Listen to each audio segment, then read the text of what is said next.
The history of the Paris catacombs starts in the late 18th century, when major public health problems tied to the city's cemeteries led to a decision to transfer the contents to an underground site. Cemeteries had become overcrowded. Paris had a corpse problem. The smell rising from them was so foul that perfume sellers nearby couldn't sell anything. In 1780, spring rains caused a wall around the cemetery to collapse, spilling the dead out into the city streets. In 1786, authorities began moving the bodies, some of them 1,200 years old. Paris authorities chose an easily accessible site that was, at the time, located outside the capital. The former Tombe-Issoire quarries under the plain of Montrouge, in operation since at least the 15th century and then abandoned. These quarries were a small part of the labyrinth that extended under the city over approximately 800 hectares. Preparation of the site and organisation of bone transfers were entrusted to Charles Axel Guillemont, an inspector at the Department of General Quarry Inspection.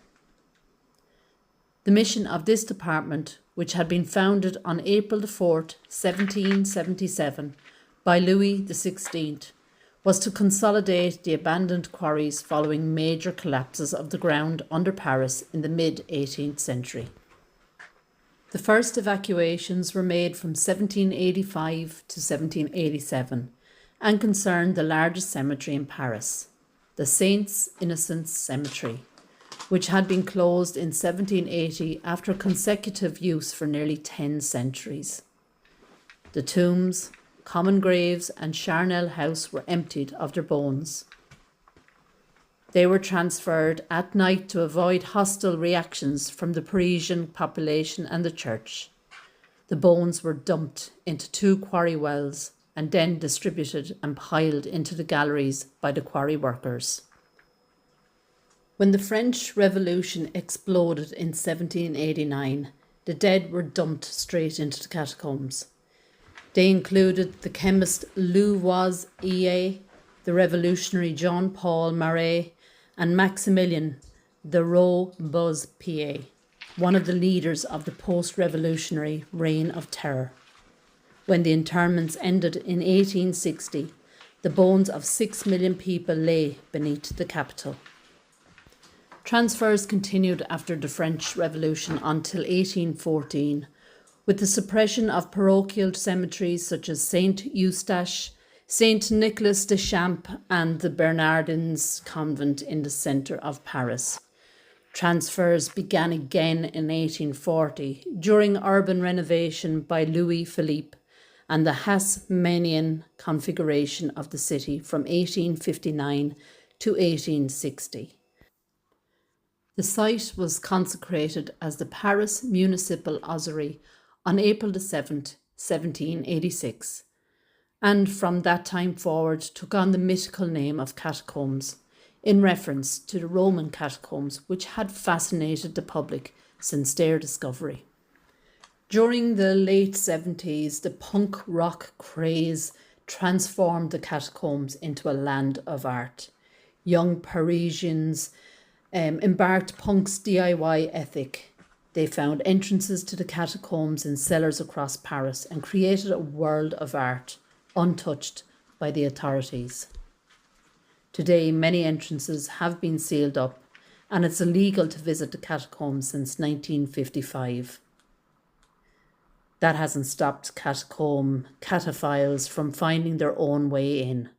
Some cataphiles map the hundreds of miles of tunnels, others just come to create art or to party.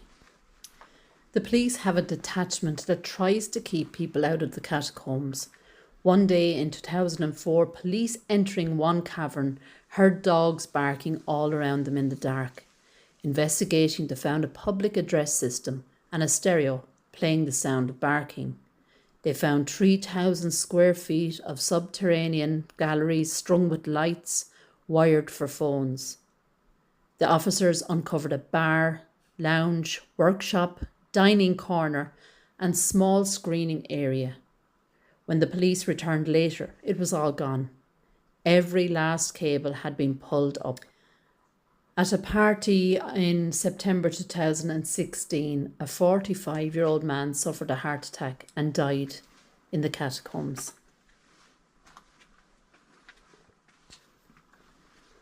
Back in 1809, the catacombs were opened to the public by appointment only. A register was placed at the end of the circuit where visitors could write their impressions.